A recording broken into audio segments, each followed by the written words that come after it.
जय हिंद दोस्तों, स्वागत है आप सबका हमारे यूट्यूब चैनल पे। मैं हूँ रजनीश कुमार और मैं आप लोगों के लिए पॉलिटी का लेक्चर लेकर आ रहा हूँ। और ये जो हमारा लेक्चर है, हम लोगों ने 17 बीपीएससी को ध्यान में रखकर डिजाइन किया हुआ है। और जो भी इम्पोर्टेंट चैप्टर है, जो भी इम्पोर्टेंट टॉपिक है, उसको हम लोग एक एक करके देखेंगे और समझेंगे कि किस तरह के क्वेश्चन पूछे जाते हैं बीपीएससी के द्वारा। ठीक है। आजकल पैटर्न थोड़ा बहुत चेंज हुआ है बीपीएससी का। पहले क्या होता था, वन लाइनर क्वेश्चन आते थे, फैक्चुअल क्वेश्चन आते थे। लेकिन अभी क्या, अभी कंसेप्ट से क्वेश्चन पूछे जा रहे हैं। अगर आपका कंसेप्ट क्लियर नहीं है तो आप क्वेश्चन को सॉल्व करने में आपको दिक्कत आ सकती है। हमारी कोशिश यही रहेगी कि हम आपके एक एक कंसेप्ट को क्लियर करें और किस तरह के क्वेश्चन पूछे जा सकते हैं बीपीएससी के द्वारा, ये चीज भी हम लोग आपको समझाते समझाते चले। तो चलिए स्टार्ट करते हैं हम आज के अपने इस लेक्चर को। आज का जो हमारा टॉपिक है, union and territory. Union and territory के बारे में हम समझेंगे और जानेंगे कौन कौन सी महत्वपूर्ण आर्टिकल है और उसमें क्या क्या प्रावधान किए गए हैं। चलिए, जो हमारा पहला आर्टिकल है वो क्या करता है। पहला आर्टिकल कहता है India that is Bharat as a union of state. यानी कि वो पहला आर्टिकल डिस्क्राइब करता है, डिफाइन करता है इंडिया को किस तरह से डिफाइन करता है। India that is Bharat as a union of state. देखिए, यहाँ पे दो दो बातें यहाँ पे सामने आती है। पहली बात क्या है। पहली बात ये है कि यहाँ पे हमारे देश के नाम के बारे में बात की जा रही है कि हमारे देश का नाम क्या है, इंडिया और भारत। देखिए, अगर आपसे किसी भी एग्जाम में पूछा जा रहा है कि हमारे देश का क्या नाम है, ऑप्शन में रहेगा इंडिया, भारत, बोथ या फिर नन ऑफ दिस। हम इसका क्या आंसर चुनाव करेंगे, बोथ। यानी कि हमारे देश का नाम भारत भी है, हमारे देश का नाम इंडिया भी है। देखिए, हमारे देश का नाम रखने के लिए जब संविधान का निर्माण किया जा रहा था तो संविधान सभा में बहुत इस पे लेकर के बहस हुआ कि हमारे देश का क्या नाम होना चाहिए। क्या हमें अपने देश के लिए ट्रेडिशनल नाम सोचना चाहिए भारत, या फिर एक मॉडर्न नाम के लिए जाना चाहिए इंडिया के नाम पे। ठीक है। इसमें किसी जो संविधान सभा के जो भी सदस्य थे, उन लोगों में कोई सहमति नहीं बन पाई। जब सहमति नहीं बनी तो जो भी संविधान सभा के सदस्य थे, उन लोगों ने सोचा कि चलो ठीक है, कोई बात नहीं, सहमति नहीं बन रही है तो हमें दोनों नाम को अपनाना चाहिए। ठीक है। इसलिए हमारे संविधान में क्या लिखा गया है, इंडिया डेट इज भारत। यानी कि क्या है, इंडिया जो भारत है। ठीक। तो हमें याद रखना है कि अगर आपसे पूछा जाए कि हमारे देश का क्या नाम है, तो इंडिया और भारत, हमारे देश का नाम दोनों है। ठीक है। अब देखिए, अब इसमें आगे क्या है, इंडिया को किस तरह से डिफाइन किया गया, यूनियन ऑफ स्टेट।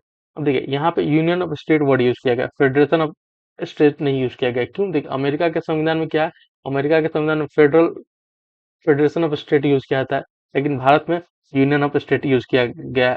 ऐसा क्यों किया गया है, देखिए समझते हैं।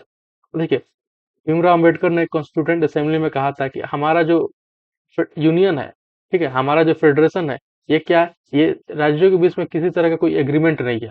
अमेरिका में क्या है, अमेरिका में वहाँ जो उनका फेडरेशन है वो क्या है, सब राज्य मिल करके उनका उन्होंने एक एग्रीमेंट बनाया। पहले वहाँ पे क्या था, पहले वहाँ पे राज्य बने। वहाँ पे अमेरिका एज ए यूनियन वहाँ पे पहले नहीं था। पहले 12-13 जो स्टेट थे, वो लोग साथ में आए, साथ में मिले, बैठे और उन्होंने विचार किया कि भाई हमें एक मजबूत एक सेंटर होना चाहिए, ताकि कोई फिर से कोई बाहरी देश आकर के हम पे कब्जा ना कर ले और हमें अपना उपनिवेश ना बना ले। इसलिए उन लोगों ने मिलकर एक एग्रीमेंट बनाया, एक सहमति बनाया और उन्होंने अमेरिका का निर्माण किया, यूनाइटेड स्टेट्स ऑफ अमेरिका का उन्होंने निर्माण किया। लेकिन भारत में ऐसा नहीं है। भारत तो बहुत पहले से ही स्थापित था। ठीक है। जब हमारा देश आजाद हुआ तो फिर हम लोगों ने बाकी स्टेट को क्रिएट किया। यानी कि क्या है, देखिए अमेरिका में क्या है, अमेरिका का जो यूनियन है, ठीक है, वो क्या है, वो इनडिस्ट्रक्टिबल है। और जो स्टेट है वो भी क्या है, इनडिस्ट्रक्टिबल है। लेकिन भारत में क्या है, भारत में जो हमारा यूनियन है वो तो इनडिस्ट्रक्टिबल है, लेकिन जो स्टेट है वो डिस्ट्रक्टिबल है। इसका मतलब क्या हुआ कि आप जो यूनियन है उसको आप खत्म नहीं कर सकते, उसको आप नहीं तोड़ सकते। लेकिन स्टेट का हम नाम नाम बदल सकते हैं, हम उसको तोड़ करके छोटा कर सकते हैं, बड़ा कर सकते हैं, फिर दो स्टेट को मिला के और बड़ा कर सकते हैं, या फिर एक स्टेट को तोड़ करके छोटा कर सकते हैं। ठीक है। अब देखिए, अमेरिका में क्या, अमेरिका में स्टेट को ये अधिकार है, अगर वो चाहे तो यूनियन से अलग हो सकता है, यानी कि वो सेंटर से अलग हो सकता है। लेकिन भारत में ऐसा नहीं है। भारत में स्टेट को ये अधिकार नहीं है कि वो सेंटर से अलग हो जाए। ठीक, ये चीज हमें ध्यान में रखना है। तो देखिए, अमेरिका में भी वो वहां से अलग नहीं हुआ, क्योंकि ये बहुत मुश्किल है, अमेरिका में स्टेट को सेंटर से अलग होना बहुत मुश्किल है। लेकिन उनको ये अधिकार दिए गए हैं कि वो अलग हो जाएगा, हो सकता है। हालांकि वहां पे होने नहीं दिया जाएगा। कोई भी देश क्यों चाहेगा भाई कि हमारा हमारा कोई एक राज्य जो हमसे निकल करके अपना खुद का एक देश बना ले, कोई भी देश नहीं चाहेगा। ठीक है। और भारत में भी ये प्रावधान क्या क्या है कि जो जो स्टेट है वो डिस्ट्रक्टिबल है, यानी कि उनको बदला जा सकता है, उनका बाउंड्री चेंज किया जा सकता है, उनका नाम चेंज किया जा सकता है। लेकिन जो हमारा यूनियन है वो डिस्ट्रक्टिबल नहीं है। ठीक है। वो क्या है, इनडिस्ट्रक्टिबल, उसको नहीं बदला जा सकता, उसको उसमें कोई छेड़छाड़ नहीं किया जा सकता। ठीक। तो इस वजह से हमारे देश के संविधान में हम लोगों ने union of state word use किया है फेडरेशन ऑफ स्टेट की जगह पर। अमेरिका के संविधान में federation of state word use किया गया, लेकिन हमारे देश के संविधान में union of state word use किया गया है। ठीक है, चलिए नेक्स्ट देखते हैं हम लोग। ठीक है, as per article 1 the territory of India can be classified into the following three category. अब देखिए, ये तो हम लोगों ने देख लिया कि हमारे देश का नाम क्या है। ठीक है, और हमारे देश का कॉन्स्टिट्यूशन किस तरह का है, स्ट्रक्चर किस तरह का है। ठीक है, अब देखिए, जो आर्टिकल 1 में जो टेरिटरी ऑफ इंडिया ना, उसको तीन कैटेगरी में बांटा गया है। कौन कौन से? Territory of state, union territory, और territory that may be acquired by the government of India at any time. यानी कि जो स्टेट की टेरिटरी है, ठीक है, या फिर जो यूनियन टेरिटरी जो केंद्र शासित प्रदेश है वो, और फिर वैसे टेरिटरी जिसको भविष्य में फ्यूचर में इंडिया एक्वायर करेगा, इंडिया अपने कब्जे में लेगा, वो भी टेरिटरी शामिल है आर्टिकल 1 के तहत। अब देखिए, अब यहाँ पे एक ये कंसेप्ट उठता है कि जो यूनियन ऑफ स्टेट है, यहाँ पे हम लोग ने देखा था क्या है, ये यूनियन ऑफ स्टेट। ठीक है, ये जो टर्म है ना, ये क्या है, ये स्मॉलर टर्म है। ठीक है, ये क्या है, एक छोटा टर्म है, किसके अनुसार? जो टेरिटरी ऑफ इंडिया है। यानी कि टेरिटरी ऑफ इंडिया में बहुत और अदर भी टेरिटरी में शामिल होती है, लेकिन यूनियन ऑफ इंडिया में क्या, सिर्फ स्टेट शामिल होते हैं। यानी कि जो स्टेट है उनको शामिल किया जाता है, जो यूनियन टेरिटरी है वो शामिल नहीं होते हैं, वो नहीं होते हैं। ठीक है, अब देखिए, देखिए, the territory of India is a wider expression than the union of India because the union of India include only a state which enjoy the status of being members of the federal system and share the distribution of power with the union। यानी कि क्या है, union of India में सिर्फ state को शामिल किया जाता है, जो सेंटर के साथ पावर का वट वहाँ पे डिस्ट्रीब्यूशन होता है। लेकिन जो टेरिटरी ऑफ इंडिया क्या है, टेरिटरी ऑफ इंडिया में स्टेट भी शामिल है, यूनियन टेरिटरी भी शामिल है, और वैसे क्षेत्र भी शामिल है जो फ्यूचर में हो सकता है कि भारत उसको अपने कब्जे में ले या फिर वो भारत का हिस्सा हो। इसलिए अगर ये क्वेश्चन पूछा जाए, whether territory of India is a wider expression than the union of India, yes और नो, हमारा इसका आंसर क्या होगा? यस होगा। जो टेरिटरी ऑफ इंडिया क्या है, वो एक वाइडर एक्सप्रेशन है, ठीक है, than the union of India. यानी कि यूनियन ऑफ इंडिया का एक नैरो एक्सप्रेशन है टेरिटरी ऑफ इंडिया के अनुसार। नेक्स्ट देखेंगे हम लोग। अब देखिए, जब हमारा संविधान बनकर तैयार हुआ 1926 नवंबर 1950 को, 1949 को, और संविधान लागू कब होता है? 26 जनवरी 1950 को। उस समय हमारे देश में टोटल कितने जो भी राज्य वगैरह थे उनको टोटल चार भाग में डिवाइड किया गया था। कौन कौन से भाग थे वो? पार्ट ए, बी, सी और डी। ठीक है, जो पार्ट ए है उसमें नौ नौ राज्यों को रखा गया था, पार्ट बी में भी 9 राज्यों को रखा गया था, पार्ट सी में 10 राज्यों को रखा गया था, और जो पार्ट डी है उसमें सिर्फ एक अंडमान एंड निकोबार को रखा गया था, जो उस समय क्या थी, एक यूनियन टेरिटरी था। ठीक है, फिर जो सातवां संविधान संशोधन होता है और स्टेट रिओर्गेनाइजेशन एक्ट होता है, उसके द्वारा जो स्टेट की संख्या है उसको कितना कर दिया जाता है? 14 स्टेट हो जाते हैं और 6 यूनियन टेरिटरी हो जाते हैं, और बाकी जो हम लोगों ने सारे स्टेट को पार्ट ए, बी, सी और डी में डिवाइड किया गया था उसको खत्म कर दिया जाता है, और जो स्टेट की संख्या कितनी हो जाती है? 14 हो जाती है, और जो यूनियन टेरिटरी है वो कितनी हो जाती है? 6 हो जाती है 1 नवंबर 1996 को। ठीक है, अभी कितना है? अभी 28 स्टेट है और 8 यूनियन टेरिटरी है। अब देखिए, जो फर्स्ट जो स्टेट का नाम है, जो स्टेट का टेरिटोरियल बाउंड्री है, उसका मेंशन कहाँ किया हुआ है?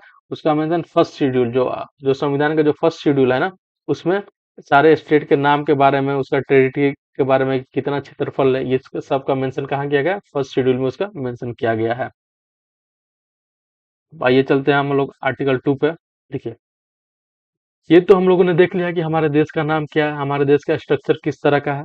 ठीक, हमारे देश में कौन कौन से स्टेट है, ठीक, ये सब हम लोगों ने देख लिया। उनकी टेरिटोरियल बाउंड्री क्या है। चलिए आर्टिकल 2 पे चलते हैं। आर्टिकल 2 क्या करता है, कहता है, article 2 provides that the parliament may by law admit into the union और establish new state on such terms and condition as it thinks fit. Article ये कहता है कि पार्लियामेंट जो है हमारे देश का, वो कानून के द्वारा, यानी कि कानून बनाकर किसी भी स्टेट को या फिर किसी भी ऐसे क्षेत्र को हमारे देश में शामिल कर सकती है जो हमारे देश का हिस्सा नहीं है। ठीक है, इसका मतलब क्या हुआ कि जो हमारे देश का पहले से हिस्सा नहीं है, ठीक है, वो इंटीग्रल पार्ट नहीं है हमारे देश का, उसको अगर वो अपने देश में शामिल करना चाहे तो आर्टिकल 2 के तहत उसको या तो स्टेट बना सकती है या फिर ऐसे उसको एक पार्ट बना करके उसको शामिल कर सकती है। आर्टिकल 2 ये कहता है। ठीक, अब देखिए, इसमें देखते हैं क्या क्या प्रोविजन है। देखिए, article 2 grant to power to the parliament which are, देखिए आर्टिकल क्या कहता है, दो पावर देता है पार्लियामेंट को। कौन कौन सा पावर है देखते हैं। The power to admit into the union of new state, यानी कि एक नए स्टेट को इंडियन यूनियन में शामिल करने की बात करता है। मान लीजिए क्या है, कोई नया स्टेट है जो कि भारत का हिस्सा नहीं, उसको शामिल करने की बात करता है, भारत उसको अपना हिस्सा बना सकता है। ठीक है, which are duly established and are already in existence, मतलब पहले से एग्जिस्टेंस में है लेकिन क्या है, वो भारत का हिस्सा नहीं है। सेकंड क्या, the power to establish new state, formation of state which was not in existence, यानी कि फिर एक और पावर देता है एक नए स्टेट का स्टैब्लिश करने का, जो कि मतलब अभी एग्जिस्ट नहीं कर रहा है। ठीक, आर्टिकल आर्टिकल 2 जो है ना, वो वो क्या कहता है, जो भारत का हिस्सा नहीं है उसको भारत में शामिल करने की बात करता है। ये हम लोग याद रखेंगे। ठीक है, अब देखिए फिर हम लोग आर्टिकल 3 पे आते हैं। आर्टिकल 3 क्या कहता है, देखिए आर्टिकल 2 कह रहा था कि जो भारत का पहले से हिस्सा नहीं है, अगर उसको भारत का हिस्सा बनाना है तो हम कौन से आर्टिकल का यूज करेंगे, आर्टिकल 2 का यूज करेंगे। लेकिन जो ऑलरेडी भारत का हिस्सा है, ठीक है, उसके नाम में कुछ चेंज करना है, उसके बाउंड्री में कुछ चेंज करना है, ठीक है, उसके एरिया को कम करना है या फिर उसके एरिया को बढ़ाना है, तो ये हम कौन से आर्टिकल का यूज करेंगे, आर्टिकल 3 का यूज करके हम एक नया स्टेट का बना सकते हैं। जैसे मान लीजिए दो स्टेट है, उसमें से थोड़ा थोड़ा पार्ट लेकर के एक नया स्टेट क्रिएट कर दें, या फिर एक बहुत बड़ा स्टेट है, उसको हम लोगों ने दो पार्ट में डिवाइड करके एक नया स्टेट बना दिया। जैसे बिहार था पहले, बिहार को हम लोगों ने दो पार्ट में डिवाइड कर दिया, बिहार और झारखंड, और एक नया स्टेट बना दिया 15 नवंबर 2000 को। ठीक है, यूपी स्टेट था, यूपी को भी हम लोग ने डिवाइड करके दो पार्ट बना दिया, उत्तराखंड और ये यूपी बना दिया हम लोगों ने। ठीक है, 9 नवंबर 2000 को। ऐसे ही पार्लियामेंट को ये अधिकार है कि वो, पार्लियामेंट के पास ये पावर है कि आर्टिकल 3 का यूज करके जो पहले से जो भारत का हिस्सा है उसमें वो कुछ छेड़छाड़ कर सकता है, कुछ बदलाव कर सकता है, एक नया स्टेट का क्रिएशन कर सकता है। ठीक है, उसकी बाउंड्री को छोटा कर सकता है, उसकी बाउंड्री को बड़ा कर सकता है, उसकी बाउंड्री में कुछ बदलाव कर सकता है, चाहे तो उसका नाम भी बदल सकता है। ठीक, ये चीज हमें ध्यान में रखना है। आर्टिकल 3 में ये बात कही गई है। अब देखिए आर्टिकल 2 और आर्टिकल 3 में एक मेन डिफरेंस आता है। आर्टिकल 2 में आप उस क्षेत्र से संबंधित आप काम करेंगे जो पहले से भारत का हिस्सा नहीं है। लेकिन आर्टिकल 3 क्या कहता है, जो ऑलरेडी भारत का हिस्सा है, अगर आप उसमें किसी भी तरह का बदलाव करना है तो आप किस आर्टिकल का यूज करके बदलाव करेंगे, आर्टिकल 3 का यूज करके आप उसमें बदलाव करेंगे। अब देखिए, जब हम आर्टिकल 3 का यूज कर रहे हैं कोई स्टेट को क्रिएट करने के लिए, या फिर किसी देश, सॉरी, किसी स्टेट के बाउंड्री को छोटा करने के लिए, या फिर उसके नाम में कुछ बदलाव करने के लिए, तो हम ये कैसे करेंगे, उसके लिए हमें प्रेसिडेंट का प्रायर रिकमेंडेशन होना चाहिए। यानी कि प्रेसिडेंट हमें रिकमेंड करेगा, प्रेसिडेंट क्या करेगा, पार्लियामेंट को रिकमेंड करेगा कि हाँ, आप इस स्टेट के नाम में बदलाव करें, या फिर इस स्टेट को डिवाइड करके दो इसमें स्टेट बनाए। ठीक है, यानी कि प्रेसिडेंट का प्रायर रिकमेंडेशन होना चाहिए, तभी पार्लियामेंट क्या करेगा, तभी जो भी एग्जीक्यूटिव है वो एक बिल पेश करेंगे। कहाँ बिल पेश करेंगे, या तो वो लोकसभा में बिल पेश कर सकते हैं या राज्यसभा में, यानी कि दोनों सदन में से किसी भी सदन में एक बिल पेश किया जा सकता है प्रेसिडेंट के प्रायर रिकमेंडेशन पे। ठीक है, और इसमें एक और प्रोविजन है कि जिस स्टेट का बाउंड्री में, या फिर जिस स्टेट में कुछ बदलाव हो रहा है, जैसे मान लीजिए बिहार को डिवाइड करना है या फिर बिहार का नाम चेंज करना है, उस बिहार के विधानसभा में आपको एक उस बिल को रेफर करना पड़ेगा। ठीक है, उस बिल को रेफर करना पड़ेगा और एक टाइम फ्रेम के अंदर उस विधानसभा से आपको उस पर सहमति चाहिए, क्या हम आपके नाम में बदलाव करें कि नहीं करें, क्या हम आपके बिहार को डिवाइड करके दो पार्ट करें कि नहीं करें। ठीक है, देखिए, अगर बिहार चाहे तो उसको अपनी सहमति दे भी सकता है, नहीं भी दे सकता है। अगर बिहार चाहे तो क्या करे, उस पर कोई डिसीजन ही ना ले। ठीक, लेकिन ये जो डिसीजन है, जो सहमति है, वो बाइंडिंग नहीं होगा, यानी कि जो जो पार्लियामेंट है उस पर ये बाइंडिंग नहीं होगा। अगर मान लीजिए बिहार ने कह दिया कि नहीं, आप हमारे हमारे स्टेट को आप डिवाइड नहीं कर सकते हैं, आप हमारे स्टेट का बंटवारा नहीं कर सकते। ठीक, तो ये पार्लियामेंट पे डिपेंड करता है कि वो उस बात को माने चाहे नहीं माने। अगर उसको जरूरत लग रहा है कि नहीं भाई, हमें तो इसको डिवाइड करना ही करना है, तो वो डिवाइड कर देगा।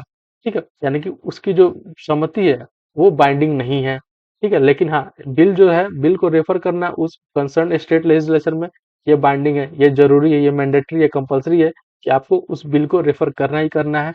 जिस स्टेट की बाउंड्री इफेक्ट हो रही है, जो भी स्टेट प्रभावित हो रहा है, वहां पे आपको एक बिल को रेफर करना ही करना है। ठीक है, अब देखिए आर्टिकल 4 क्या कहता है। आर्टिकल 4, देखिए ये जो हम बदलाव कर रहे हैं आर्टिकल 3 में, ठीक, आर्टिकल 3 में कोई नया स्टेट का क्रिएशन कर रहे हैं, ठीक है, या फिर कोई उसमें कोई बाउंड्री में कुछ चेंज कर रहे हैं, ठीक है, या फिर कोई दो स्टेट को छोटा करके एक नया स्टेट बना रहे हैं, इसको हम लोग किस मेजोरिटी से करते हैं, सिंपल मेजोरिटी के द्वारा। यहाँ पे बदलाव किया जाता है, यानी कि इसको बदलाव करने के लिए कोई आर्टिकल 368 का यूज नहीं किया जाता। 368 क्या कहता है? कॉन्स्टिट्यूशनल अमेंडमेंट, यानी कि संविधान संशोधन अगर हमें करना है तो हमें आर्टिकल 368 का यूज किया जाता है। लेकिन यहाँ पर भी हम संविधान संशोधन कर रहे हैं। मान लीजिए यहाँ पे कौन कौन से आर्टिकल में हमारे बदलाव हो रहा है। आर्टिकल 1 में बदलाव हो रहा है। आर्टिकल 1 का जो फर्स्ट शेड्यूल है वहां पे बदलाव हो रहा है, क्योंकि मान लीजिए कोई नया राज्य बन रहा है तो वहां पे हमें क्या करना पड़ेगा, एक नए राज्य को वहां पे शामिल करना पड़ेगा, उसका जो बाउंड्री है उस सबको लिखना पड़ेगा, और बाकी जो पहले के जो राज्य बने हुए थे उनके बाउंड्री में चेंज करना पड़ेगा, उनका जो टेरिटोरियल एक्सटेंशन है उनमें बदलाव करना पड़ेगा। यहाँ पे क्या है, यहाँ पे भी संविधान में संशोधन कर रहे हैं, संविधान में बदलाव कर रहे हैं। और जो फोर्थ शेड्यूल है, यानी कि जिसमें राज्यसभा के सदस्यों की बात कही गई है, वहां पे भी बदलाव करना पड़ेगा। ठीक है, तो ये भी क्या है, ये भी एक तरह का संविधान संशोधन है। ठीक है, लेकिन इसको संविधान संशोधन करने के लिए आपको स्पेशल मेजोरिटी की जरूरत नहीं होती है। आपको यहाँ पे किस तरह की मेजोरिटी की जरूरत होती है? सिंपल मेजोरिटी की जरूरत होती है। यानी कि अगर आपके पास 1/3 आपके पास मेजोरिटी अवेलेबल है, तो आप संविधान का संशोधन कर सकते हैं। ठीक, अब देखिए, अब आर्टिकल 4 क्या कहता है? Article 4 declare that the law made for admission और स्टैब्लिशमेंट ऑफ न्यू स्टेट, यानी कि आर्टिकल 2 कहता है information of new state and alteration of area boundary और name of existing state are not to be considered as amendment to the constitution under article 368। Article ये 4 ये कहता है कि अगर आप आर्टिकल 2 के तहत अगर किसी नए स्टेट का इस्टेब्लिशमेंट कर रहे हैं, या फिर आर्टिकल 3 के तहत कोई नया स्टेट बना रहे हैं, या फिर उसकी बाउंड्री को चेंज कर रहे हैं, या फिर उसका नाम को चेंज कर रहे हैं, कोई पहले से एग्जिस्टिंग स्टेट को, वो आप आर्टिकल 368 के तहत आप उसको कॉन्स्टिट्यूशनल अमेंडमेंट नहीं मानेंगे। यानी कि आर्टिकल 4 में ही ये बात लिखी गई है कि आर्टिकल 2 और आर्टिकल 3 में आप किसी भी तरह का संविधान संशोधन कर रहे हैं तो आप उसको आर्टिकल 368 के तहत संविधान संशोधन नहीं माना जाएगा। और ये जो संविधान संशोधन होगा, ये किस तरह का संविधान संशोधन होगा? ये सिंपल मेजोरिटी के द्वारा इसको संविधान संशोधन किया जाएगा। यानी कि जैसे जो ऑर्डिनरी लॉ बनाया जाता है, सामान्य कानून बनाया जाता है देश में, वैसे ही इसको भी पास करवाया जाएगा। ठीक, अब देखिए, such law can be pass by a simple majority and by the ordinary legislative process. और ये जो लॉ होगा कैसे पास होगा? सिंपल मेजोरिटी के द्वारा, जैसे एक सामान्य कानून को पास करवाया जाता है वैसे ये भी पास होगा। ठीक है, article 4 also allow for consequential changes to the first schedule and the fourth schedule. और आर्टिकल 4 ये क्या कहता है? कहता है कि जो फर्स्ट शेड्यूल में और जो फोर्थ शेड्यूल में जो भी चेंजेस होता है, ठीक है, वो भी आप कर सकते हैं बिना संविधान संशोधन के। ठीक, तो चलिए आज का जो हम एक क्वेश्चन देखते हैं अपना, देखिए क्वेश्चन हमारा क्या है, which of the following is not mention in article 1 of the Indian constitution. यानी कि इनमें से कौन है जो आर्टिकल 1 में जिसके बारे में मेंशन नहीं किया है। तो हम लोगों ने पूरा पढ़ लिया अपना आज का जो लेक्चर। चलिए देखते हैं कौन सा है जो इसमें मेंशन नहीं है। ऑप्शन क्या है हमारा? State territory, union territory, territory that may be acquired by India at any time, या फिर India as a federation of state. अब देखिए, स्टेट टेरिटरी की तो बात की गई है, ठीक है, यूनियन टेरिटरी की भी बात की गई है, और टेरिटरी डेट में भी acquired by India at any time, ये भी बात की गई है। लेकिन क्या हमारे देश में संविधान में इंडिया को फेडरेशन ऑफ स्टेट बताया गया है? नहीं, इंडिया को क्या बताया गया? इंडिया को यूनियन ऑफ स्टेट बताया गया, फेडरेशन ऑफ स्टेट नहीं बताया। फेडरेशन ऑफ स्टेट वर्ड कहाँ यूज किया गया? Federation of state word America के संविधान में यूज किया गया। यानी कि वहां उनका जो फेडरेशन है, उनका जो स्टेट वो क्या है? फेडरेशन है। लेकिन हमारा जो स्टेट क्या है? यूनियन है। ऐसा क्यों? क्योंकि हमारा देश का जो जो फेडरेशन है वो क्या है? वो कोई एग्रीमेंट नहीं है। ठीक है, और हमारे देश में जो भी स्टेट है उनको देश से अलग होने का अधिकार नहीं है, वो यूनियन में ही हमेशा रहेंगे, वो अलग नहीं हो सकते। ठीक है, इसलिए हमारे देश में union of state word use किया गया है फेडरेशन ऑफ स्टेट के जगह पर। चलिए आज के लिए बहुत बहुत धन्यवाद। हम लोग बहुत जल्द मिलेंगे अपने नेक्स्ट वीडियो में।